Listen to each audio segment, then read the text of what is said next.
the most prevalent, mistake is sugar-free ketchup, right? Hey, if it's sugar-free, it must be good for you. Well, sugar-free ketchup still has carbs in it, and stuff like that. But it adds up, a lot of condiments that people use, they don't read the ingredient list. I don't know why. I keep saying, I'm going to hold a course how to read a food label, because the ingredient list is the most important thing to look at.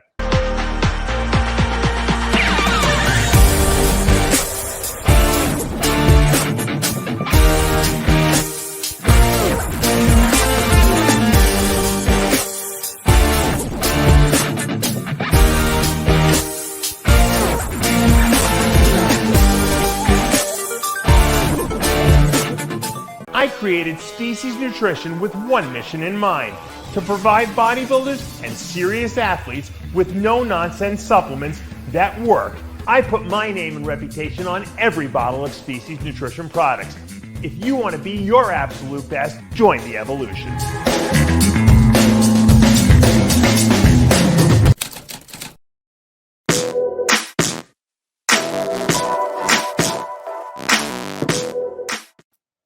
RX Television, rxmuscle.com. This is Ask Dave, your 30-minute question and answer show with Dave Palumbo.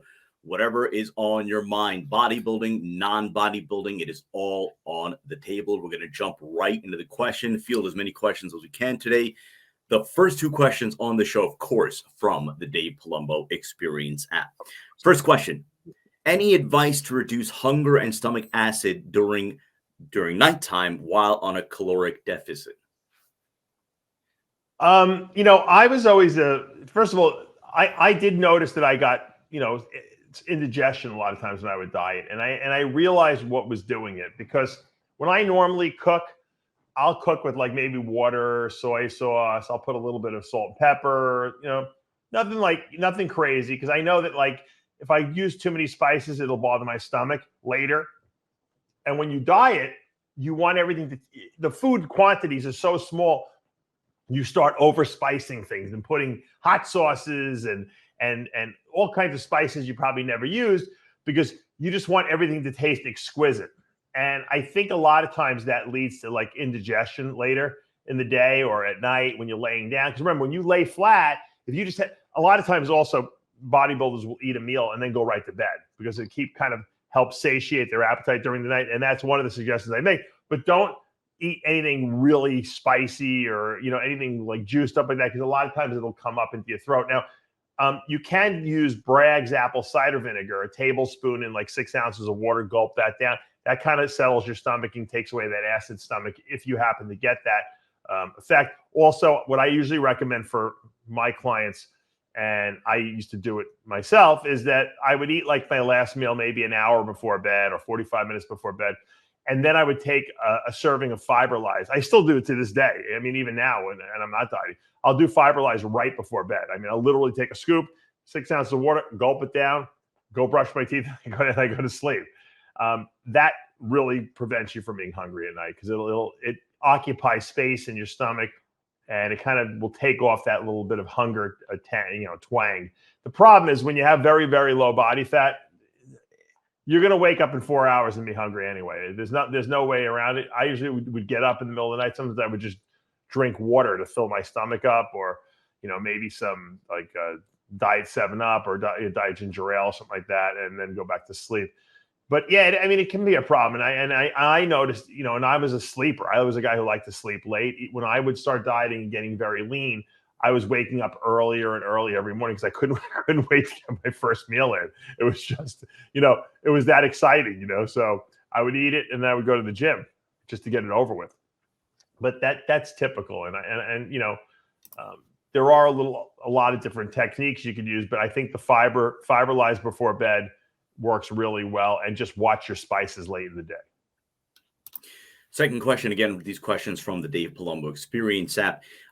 This question, I think, was a Google Translate. I'll try my best. So the question is about your advice on finasteride, how much they should use, but says that taking it for an enlarged prostate, but that it keeps them awake and interferes with their sleep and recovery. Yeah. Finasteride really has no stimulants in it, so I don't know why it would keep them up at night. It's got to be something else that's going on. I've been using finasteride probably since 2000. So what is it, about 23 years? And I've been using it consistently. And I've never noticed anything related to sleep or anything like that. It doesn't have that effect. It just blocks the conversion of testosterone into DHT.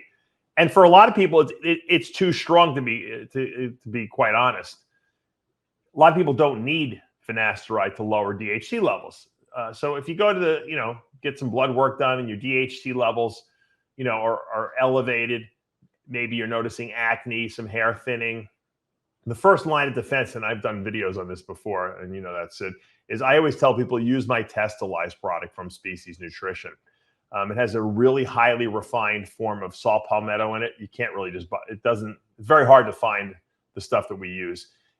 And it seems to have a really good DHT blunting effect. It doesn't eliminate it totally because you don't want to totally annihilate your DHT or you won't have a sex drive.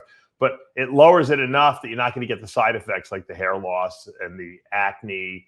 And in women, sometimes women get facial hair growth and stuff like that. It'll block all those effects really well without doing too much. Now, if you're a very high DHT converter like I am genetically, I mean, I've had my DNA tested. I've said this probably 400 times already, but it's worth repeating. If you have very high DHT levels, even when I was off everything, no hormone replacement, nothing, my DHT was still high. So that just tells you I convert a lot of my natural testosterone to DHT. I have to use a DHT blocker like finasteride. And when I take it, I get no side effects because it puts me in normal range.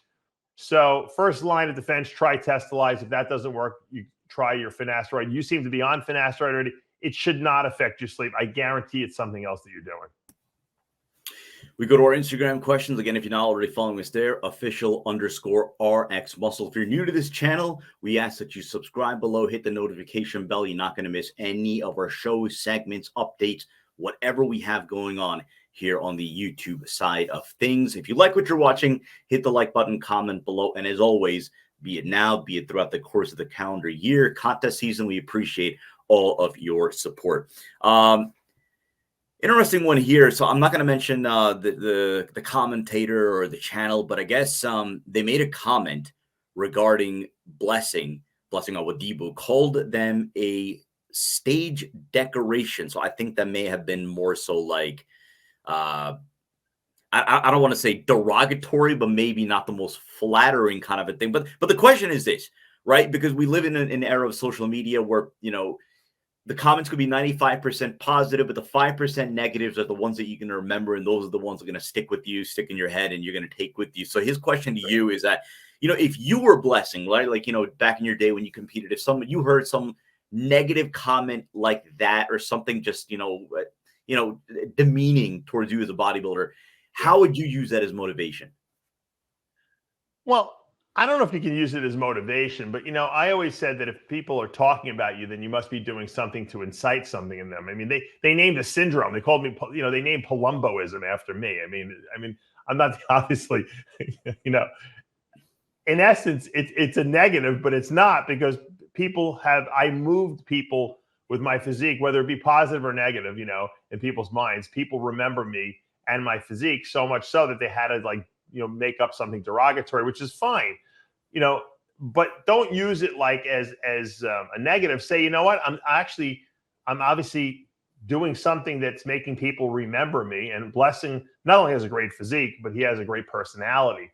And I just said this to Chris Aceto the other day. I don't watch Instagram very much at all. I just don't have time to check everyone's page. I wish I did, but I always watch Blessing stuff because it's so entertaining, because he has such a good personality. And I could care less if his legs match his upper body, or if he maybe didn't dial in his conditioning well enough for the last show. It doesn't matter. He'll come back better. The guy's already proved himself. He won New York Pro. He won another pro show last year. He went to the Olympia.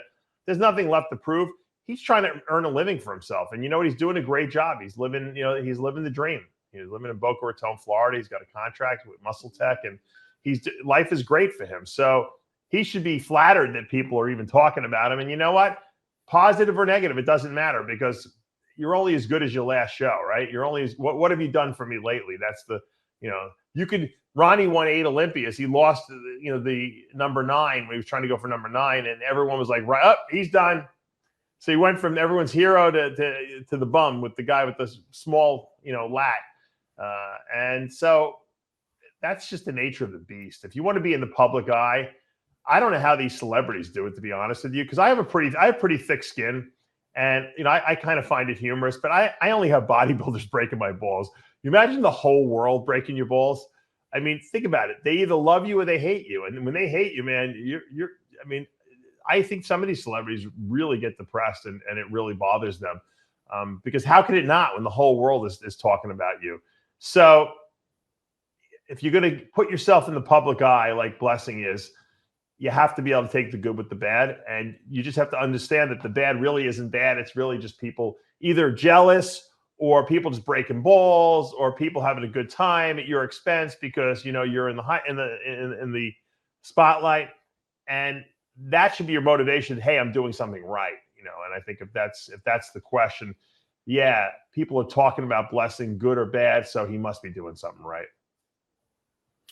Good one to hear from Rob Scaff, only because this has been a topic of conversation, really over the course of the last few years, and it's kind of ramped up now that we're back into contest season.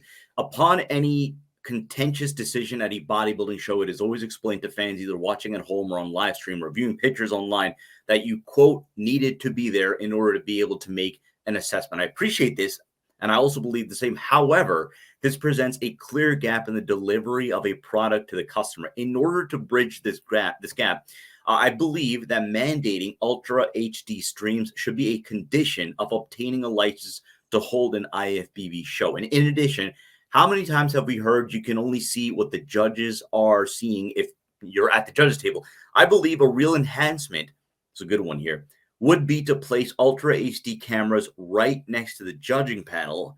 So as fans, we can share as close to possible the perspective they have. Your thoughts on that, Ultra HD being a precondition to having sanctioned rights over a show, and then again mandating that those cameras be placed along, with the judging panel, so we're getting their exact view. You know what the problem with that is? First of all, you're lucky you even have live streams nowadays. I mean, I don't want to take full credit for it, but I mean, RX Muscle was responsible for really proving that live streams can be done. Not that they can be done, but they can be done for a reasonable cost. Because prior to that, the Chapman Group was doing the live streams, I think, for the Olympia and stuff like that, and they were charging the Olympia and the Arnold people a lot of money for that. They did a good job, a really good job, but it was very expensive. And so people thought, oh, we'll never see live streams because it's too expensive. So we kind of proved that you can do it in a more economical way, and we streamed everything. I mean, we've done innumerable live streams, and from bodybuilding competitions all over the world. We did it from Macau, China. We did it from Acapulco, Spain. Mexico. So it can be done. The problem is that you're basically, I guess, you're a victim of how good the bandwidth is there. In other words, how fast the Wi-Fi, or if there is a hard line in the building, you're at that mercy. So it's not that these promoters don't want to, stream HD, full format, whatever, the latest and greatest is. It's just that it's not economical, or it's just not available a lot of times. And so I think they've been doing a pretty good job. Almost every pro show now, you can almost see it on live stream. And I think that is something we never had before. Now, I do think that they overcharge for some of these. I mean, it's one thing to pay, $50 for the Olympia. I don't mind. But, sometimes when you have these local shows, they're charging $40, $50. I think that's a little steep for the live stream. And I think they're costing themselves business. I think if they made it more affordable, like $20, $19.99, I think a lot of people would probably buy it. So that's something that, that can be discussed. But I think that when you stream a show, you're trying to stream it at the highest bandwidth you possibly can with the best camera. The problem is, can the stream handle it? Because if you try to do something with too high a resolution, a lot of times it'll bog down and it won't play continuously. And then you'll be complaining in your house that you can't see the stuff because it keeps starting and stopping and starting and stopping.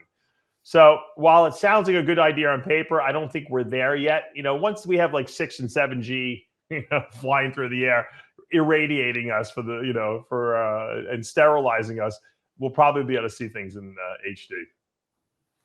Let's go to Philippe Rowe. What do you think about Nick Walker's current training style? He uses lighter weights, but with extreme control and squeeze. For example, He was doing just 2 plates for squats on a Smith machine. Obviously, this style is working for him.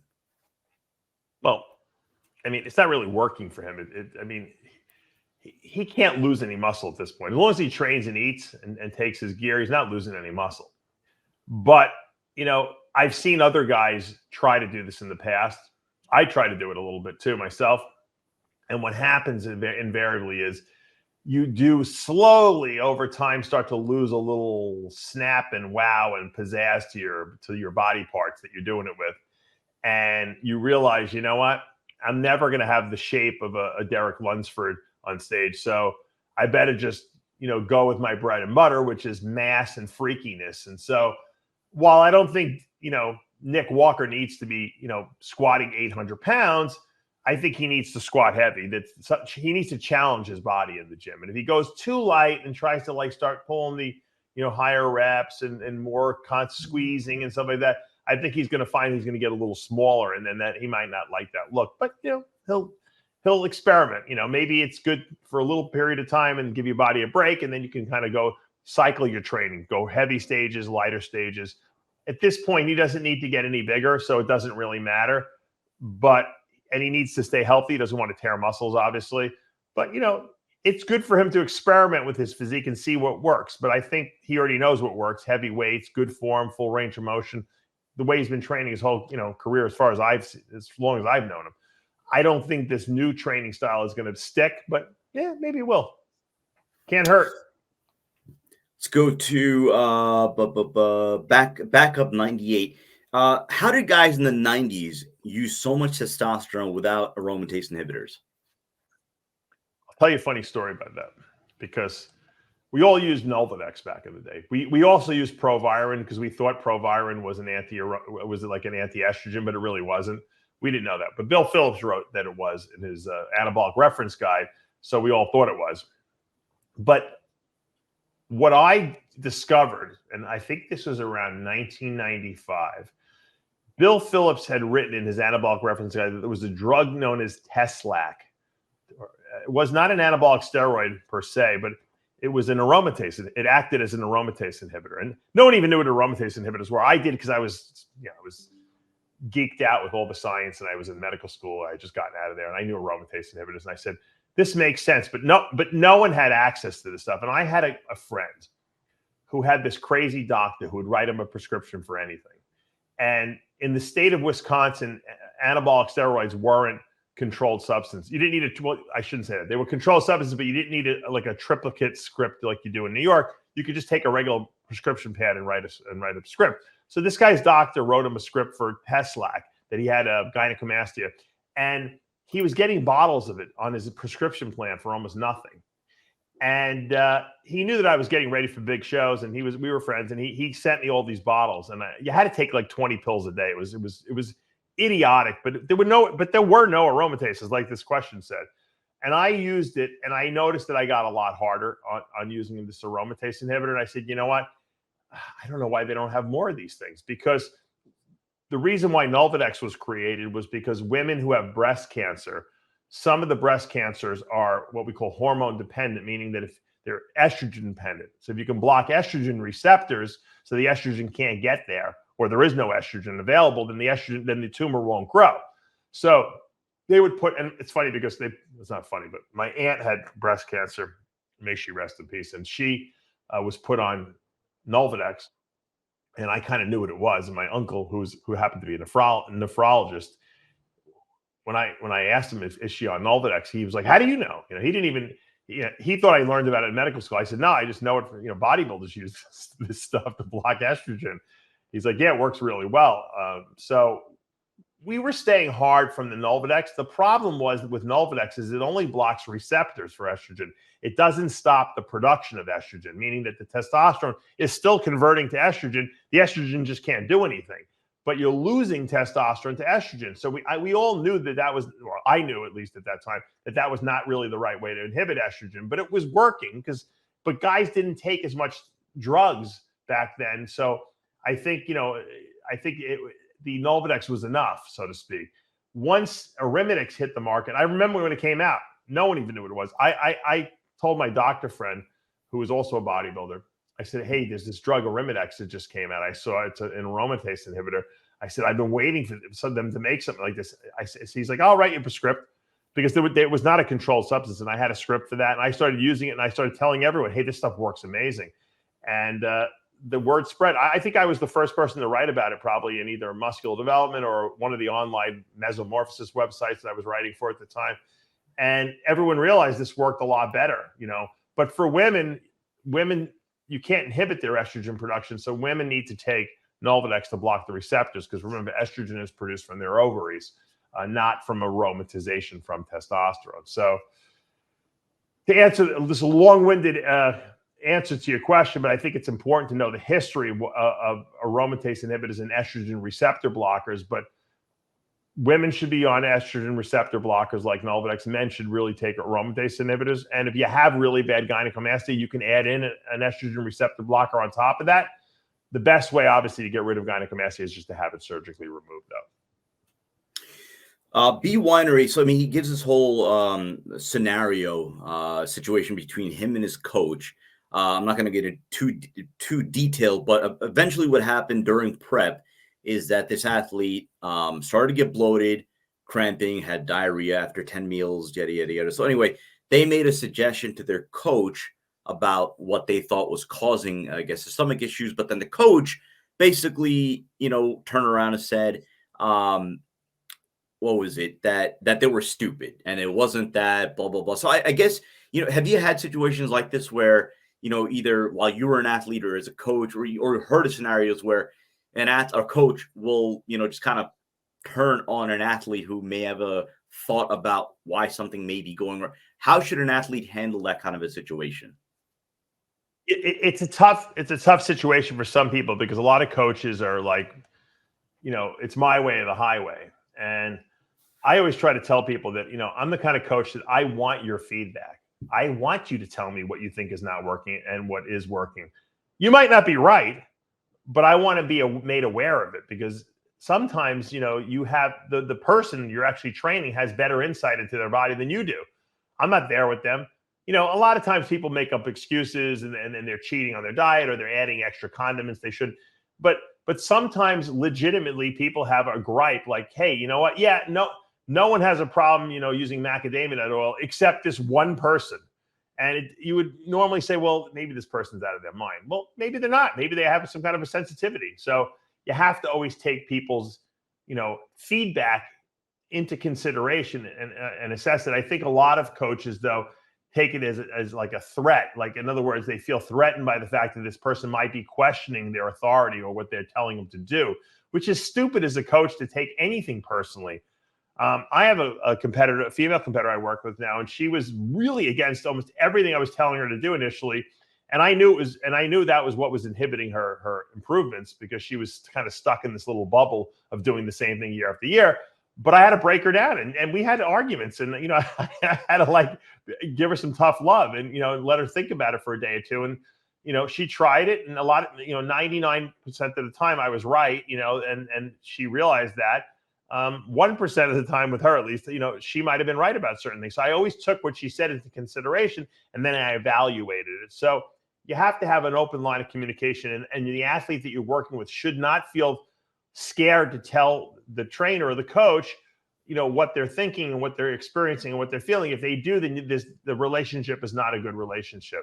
I would never want to work with a coach that's not going to let me question their authority or question what they're doing or ask them what the science is of this. The coach should be able to answer all this. And if they can't, then they're not doing their job in my mind. Now, some people don't care. Some people just want to be coached and they don't want to ask any questions, and they just want to blindly listen to what the person tells them. And they're good with that. But I have no problem getting on the phone with the athletes I work with and telling them, hey, this is why we're doing this. This is what I'm thinking. How do you feel eating this type of food? Or how do you feel on this particular, supplement? If something doesn't feel right, let's change it, because when things are not working, you got to figure out what's going on. And the only way to do that is to get on the phone or get in a really detailed email with the person and ask the right questions. Part of being a great coach is being able to ask the right questions. You almost have to be like a private investigator. You have to be like Sherlock Holmes, because if you don't ask the right questions, you'll never get the answers you're looking for. I catch people all the time with food diaries. I make them write down exactly what they're putting in their mouth for the whole day. Food, liquids, condiments, how they're cooking their food. And invariably, when they're not losing weight or something's not going right, I always catch them doing so. And it's not that they're doing it on purpose. They don't know. You know, oh, I didn't know I wasn't supposed to use almond milk. Well, you would think, you know, when you tell someone to do a protein shake that it was automatically assumed it would be in water, but, you know, but people don't know. Sometimes, you know, especially people who are beginners make a lot of mistakes too. They don't know that you can't, you know, the most prevalent, you know, mistake is sugar-free ketchup, right? Hey, if it's sugar-free, it must be good for you. Well, sugar-free ketchup still has carbs in it, you know, and stuff like that. But it adds up, you know. A lot of condiments that people use, they don't read the ingredient list. I don't know why. I keep saying I'm gonna hold a course how to read a food label, because the ingredient list is the most important thing to look at. And they will because they have to list the ingredients that are in there. So if you see maltodextrin, if you see honey, if you see, you know, brown sugar, I mean, sometimes it just says sugar on the ingredient list. I'm like, did you miss the word sugar? Oh, I didn't read it. I only read the supplement facts, and it didn't say there was anything in there. But I said, well, because the serving size was like 1 grain of salt. You know, you have to get through the trickery on some of these labels. So once again, don't be afraid to ask questions. If your coach won't answer them, wrong coach for you. Let's go to RJMCC question about T3. Does T3 need to be taken as a split dosage throughout the day? Also, does it need to be taken on an empty stomach 30, 60 minutes before food or coffee? Yeah, so that's... Yeah. T3 is supposed to be taken on an empty stomach. I know this because I take thyroid replacement. So all T3, T4, T3, they want you to take it supposedly on an empty stomach. I'm sure if you take it with food, it probably doesn't matter. But I take mine first thing in the morning, and that's it. Now, what I usually do with my athletes is I start them out on once a day. Once we get up to about 50 micrograms per day, if we get that high, I'll tell them to split the dose, 25 in the morning, 25 at night. Is it necessary? No, but it can't hurt. It kind of spreads out the dosage a little nicer. The truth of the matter is it probably really doesn't matter, but they do say on the package insert that thyroid hormone should be taken on an empty stomach in the morning when you wake up.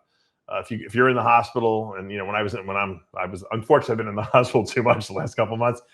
They bring you they bring me at least my thyroid replacement like 5 in the morning. It's completely even separated from the other medication. So they obviously feel that the absorption is much better when it's by itself on an empty stomach. If you're supplementing, you know, as a bodybuilder, probably doesn't make as much of a difference, but can't hurt to do it that way. So I always tell people, yeah, do it first thing in the morning, and then you can do it before you go to bed if you want, you know, at night. And usually, like I said, I don't really split it until we get up to that 50 microgram mark. It's really a 24-hour pill, but no pill really lasts 24 hours. It probably, you know, starts decreasing after about 18, 19, 20 hours. So you can split it up. It's not a problem. Earlier in the show, we were talking about aromatase inhibitors. This question is from Leon James. Should you take an AI during PCT? I did ACG, Clomid, and Testalize. Went to get blood work after 9 weeks, and my estrogen was through the roof.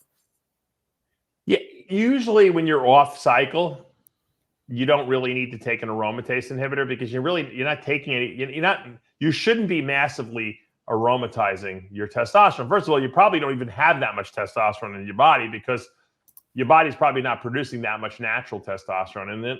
And unless you're like a really high aromatizer, that's usually not the problem. Even when guys are on HRT, I tell them, just take Testalize. Sometimes an aromatase inhibitor is too strong. But having said that, I said earlier, everyone's a little different. Some people convert to estrogen at a very high level. Like I'm a high DHT converter, low estrogen converter.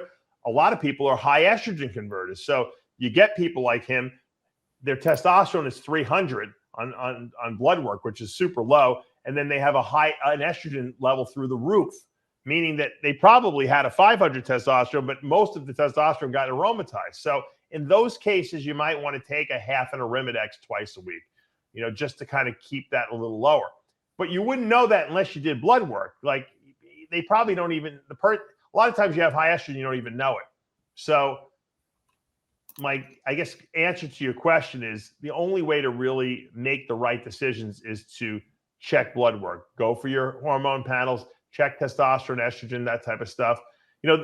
What's great about all these hormone replacement clinics now that are out there, like TitanMedicalCenter.com. If you go and you do their blood, I think they still have their blood work special going on.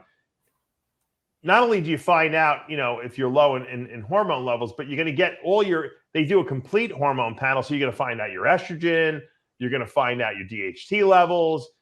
It's kind of good information, even if you're not actually going to go on hormone replacement, just to get your hormones checked, once or twice a year. So once again, the more data you have at your disposal, the better you're going to be able to make your decisions. I could tell you what to take, which I do all the time. All right, I want you to go off cycle. You're going to do HCG for 2 weeks. You're going to do Clomid for 2 weeks. You're going to stay on Testalize to limit DHT levels and estrogen levels. And then you're going to go back on after 8 weeks. But I don't really know what's going on that whole entire time. You're going to probably take blood work once during that whole time, probably after being off the drugs for 4 weeks. That's usually when I recommend it. And you're probably going to have a very low testosterone level. Usually I see low estrogen too at that point, because if you don't have a lot of testosterone, you don't have anything to aromatize. But every once in a while, I see a person like this, super high estrogen too, and we do something about it. Or they have super high DHT levels, and we do something about that. So collect your data. Take a couple more questions. DJ74, I keep seeing these young guys doing, and he puts it in quotes, quote, TREN. Is it TREN ? Do these guys really have any idea what they're really shooting? It's funny because, when we talk about identifying drugs, Trenbolone has a really distinctive look. Usually it's kind of like a really yellowy, orangey colored drug. And, a lot of times people get a cough after taking it. So there are ways of it even has a certain smell. It's hard for me to explain what the smell is, but I know what the smell of TREN is. And a lot of people, probably have real TREN out there because it seems to be easy to access. And I don't think it's that expensive when you get the TREN powder. But the only definitive way to really know what you're injecting would be to use the Roy test kits that I sell at DavePalumbo.com, because then you can test the product and see if what you really are injecting is really what it is. And that's the only way to know for sure. So I would say a lot of the TREN out there is probably good. I haven't seen that many, false or that many, failed tests. I see a lot of failed tests for Primobolan. I see a lot of failed tests for Anavar. Usually Anavar is Dianabol. Usually Primobolan is testpropionate. I would probably say every once in a while I see some fake testosterone. A lot of times what people think is testcypionate or enanthate is actually testpropionate. So, and sometimes there's nothing in some drugs. I've seen a lot of test results people send me, and they're like, "What is this?" I'm like, "It's nothing. There was no color change." So there is fake drugs out there. Don't get me wrong. How much of the Trenbolone is fake on the market? That would be impossible for me to know.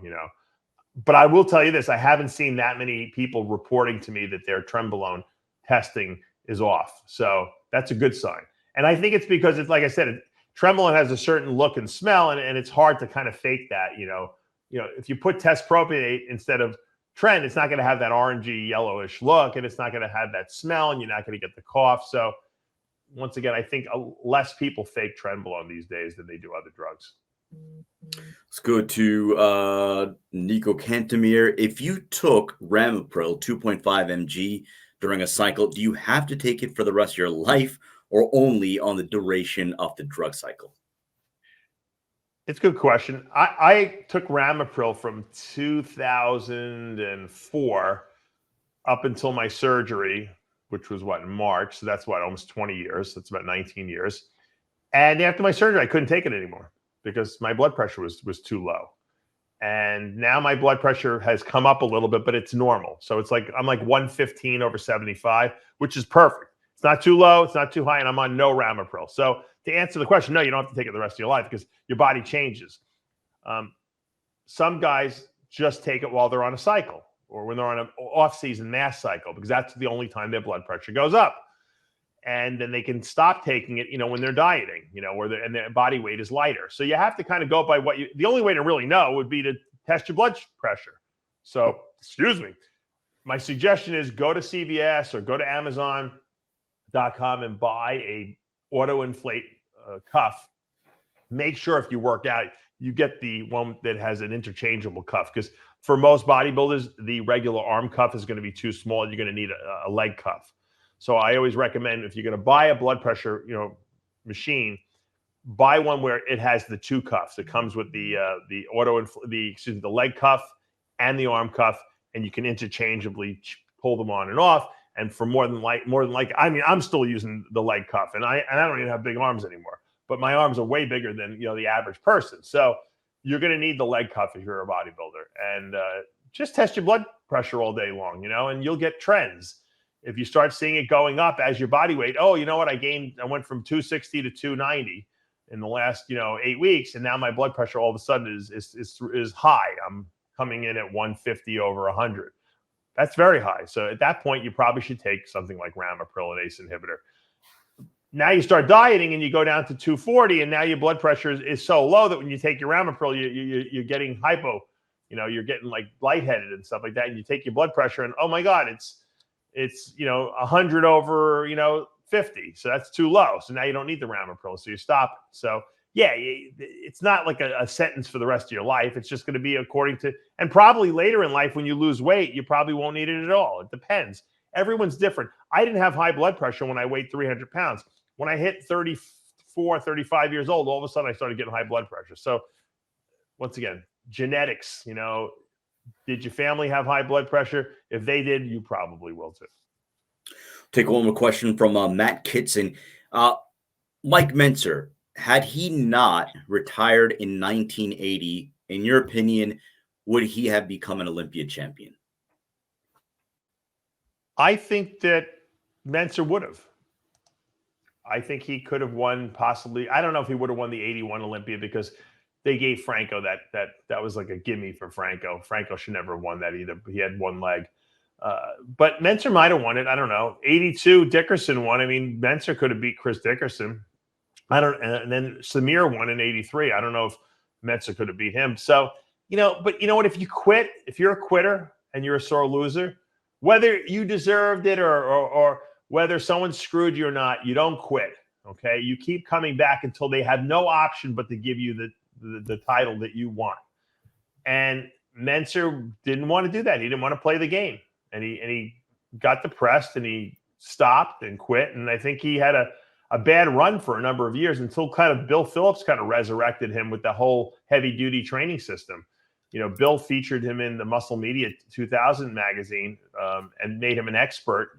And people started hiring him, and he was training 1 million people in Venice Goals with the heavy duty system. He was writing articles, and that kind of revitalized his I guess, coaching career in a sense. But I think he was always bitter that he didn't win the Olympia. And you know what? He has no one to blame really but himself, because he didn't want to stick it out, and he didn't want to, that's what bodybuilding is about. It's a journey. It's a long, you're going to have shows that you're going to place in positions that you don't think you deserved. And maybe you were right, maybe you weren't, but you got to come back better than you were last year. And you got to keep coming back, because that's what the sport's about. And I guess he wasn't into it. Casey Viator was the same thing. When Casey lost that 81 Olympia, I had him on you go back and listen to that interview on Heavy Muscle Radio I did with him. He was bitter up until the day he died. I don't know why. He couldn't get over it. He just felt like he was screwed, and he didn't want to deal with it anymore. And that's fine. It's a personal decision. But I think that Mentzer could have been an Olympia champ. I don't think he would ever beat Lee Haney when Haney came on the scene, in 84. But I think in those early 80 years, he could have snagged an Olympia title. That's going to do for this episode of Ask Dave. Again, if you haven't already done so, subscribe below, hit the notification bell. If you like what you're watching, hit the like button, comment below. All new episodes of After Hours, Sundays, Heavy Muscle Radio, and then, of course, tomorrow, all new episode of Iron Rage with Lee Priest. For Dave Palumbo, I'm Sadiq Faruqi. We'll see you next time.